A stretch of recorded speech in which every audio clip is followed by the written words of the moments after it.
que fala, bem-vindo ao canal Simplicidade que fala, Paulo Andrade aqui. Obrigado por você clicar nesse vídeo, espero que você seja abençoado, que você possa querer cada vez mais estar próximo de Jesus, porque esse é o objetivo desse canal. Não sei se você já reparou, se você vê nos outros vídeos, você vai ver que eu estou sempre falando de 3 coisas, 3 passos, porque na verdade eu gosto do número 3. A Bíblia vai apresentar várias vezes o número 3 ou 3 escondido ali por entre as linhas, e eu gosto muito de ficar olhando para isso. Por exemplo, a Bíblia vai falar de Abraão, Isaac e Jacó, 3 gerações no deserto. Ela vai falar de 3 figuras importantes, Moisés, Arão e Josué. Ela vai falar também, ela vai começar a apontar para aquilo como Israel iria se mover, que era através do profeta, do sacerdote e do rei. A Bíblia vai falar no templo que havia o átrio, o santo lugar e o santo dos santos. No Novo Testamento a gente vai ver Deus Pai, Deus Filho, Deus Espírito. A gente vai ver Jesus falando que ele era aquele que é, que era, que há de vir. Então a Bíblia está sempre apontando o número 3, por isso que eu gosto de falar de 3 coisas. E por isso hoje nós vamos falar de 3 coisas, entre aspas, que Jesus amava e que nós devemos amar para ser parecido como Jesus. A primeira coisa que Jesus amava, que é muito interessante, é que Jesus amava o Pai. Jesus fala assim, se vocês me amam, se vocês quiserem me amar, vocês precisam obedecer os mandamentos que eu dou a vocês. E Jesus, ele amava o Pai porque ele obedecia aquilo que Deus falava. A coisa mais importante para Jesus era o Pai, era o relacionamento que ele tinha com o Pai, a missão que ele veio junto com o Espírito para cumprir e fazer a vontade do Pai, a vontade de Deus. Então a nossa vida precisa ser priorizada no nosso relacionamento com Jesus, no nosso relacionamento com Deus Pai, com Deus Espírito. Nós temos que amar a Deus.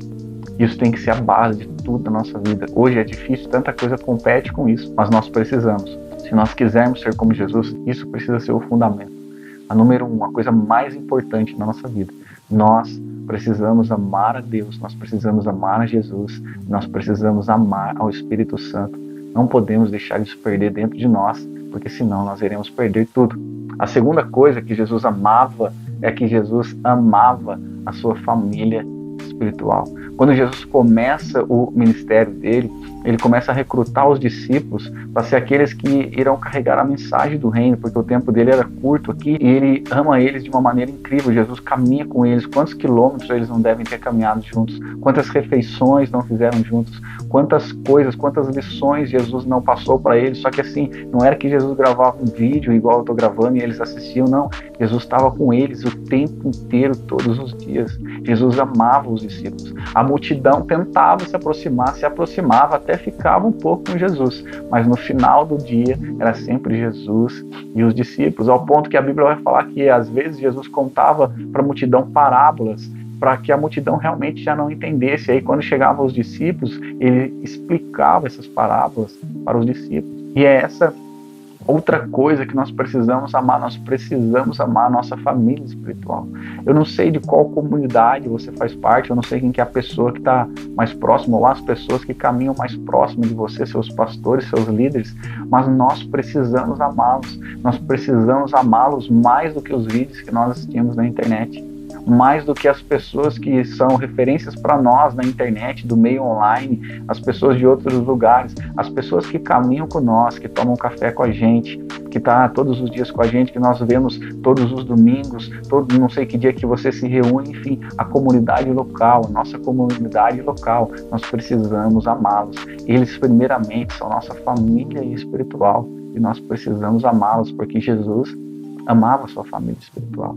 E o terceiro e último passo, a última coisa que Jesus amava, é que Jesus amava o seu propósito e o seu chamado. Jesus não desviou da cruz, ele não desviou, ele foi em direção a ela. Você lembra quando a Bíblia vai falar que Pedro tentou falar para ele, falou assim, não, você não vai morrer, eu não vou deixar você morrer e tal. E Jesus repreendeu Pedro, falou assim, afasta-se de mim, Satanás.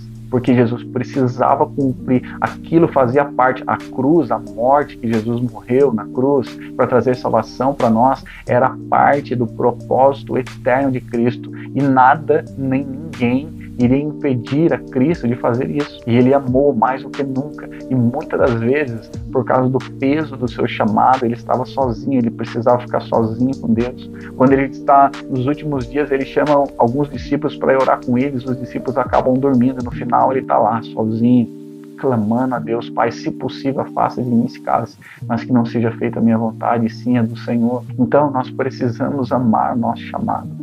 Nós precisamos amar o nosso chamado.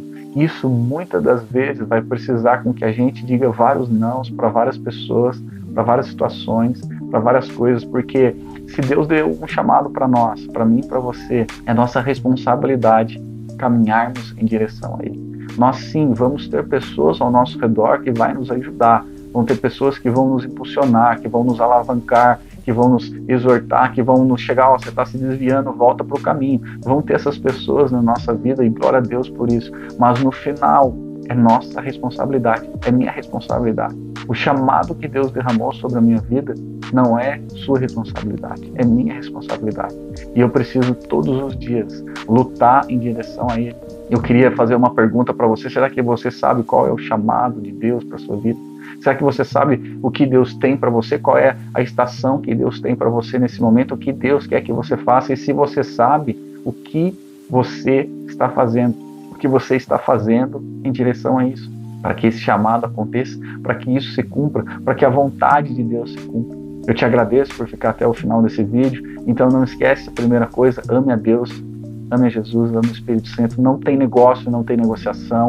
Isso tem que ser o fundamento, nem que custe tudo, custe seu celular, sua televisão, seu dinheiro, sua vida, não importa. Amar a Deus é a coisa mais importante. Segundo, ame a sua comunidade, ame a sua família espiritual.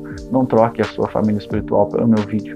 Não troque a sua família espiritual por uma noite na Netflix, por um dia na Netflix, por um vício na Netflix, enfim, por um vício de rede social, por alguma coisa que te impulsione longe. Não fale mal da sua família espiritual, não troque a sua família espiritual, porque todos os lugares existem pessoas e pessoas são imperfeitas. Então ame sua família espiritual. Lembra que no meio dos 12 discípulos tinha um que roubava Jesus e queria trair Jesus, e ainda assim Jesus amou a todos. Então ame a sua família espiritual. E o terceiro passo, a terceira coisa é: ame o seu propósito, lute pelo seu propósito. Somente você pode fazer aquilo que você tem que fazer, aquilo que você precisa fazer, aquilo que Deus chamou você para fazer. Você nunca vai ser igual a eu nunca vou ser igual a você. Deus nos criou com um propósito, para um chamado. Descubra esse chamado e viva esse chamado. Troque tudo para viver esse chamado. Porque um dia na eternidade, quando nós formos encontrar Jesus, com certeza deve ser uma das melhores sensações do mundo. Além de ser conhecido por Jesus e habitarmos com Ele eternamente, Ele fala assim: parabéns, meu filho, você fez aquilo que eu te chamei para fazer. Imagina se um dia ter uma história até bem conhecida que é assim: imagina, chega Jesus, cara, eu vou só dar um exemplo, eu cantei para 7 milhões de pessoas, Jesus. Aí Jesus fala assim: puxa, cara, mas eu te chamei para ser um médico. Olha aqui as vidas que se perderam porque você não cumpriu o seu propósito, o seu chamado.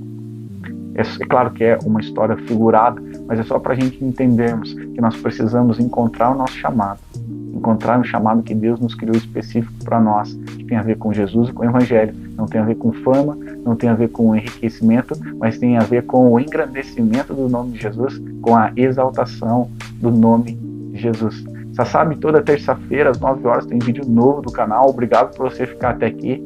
Espero que você tenha entendido esse vídeo. Deixa um like, um comentário, compartilha se você for abençoado, está sendo abençoado, envia, se inscreve no canal, envia esse vídeo aí para outras pessoas, ajuda esse canal. Tem um pastor americano que eu gosto, ele falou assim: cara, eu não estou construindo uma audiência, mas eu estou construindo um exército. Então, se você quiser fazer parte desse exército de Jesus, se inscreve aí nesse canal, ajuda o YouTube a divulgar esse vídeo para mais pessoas. E até mais.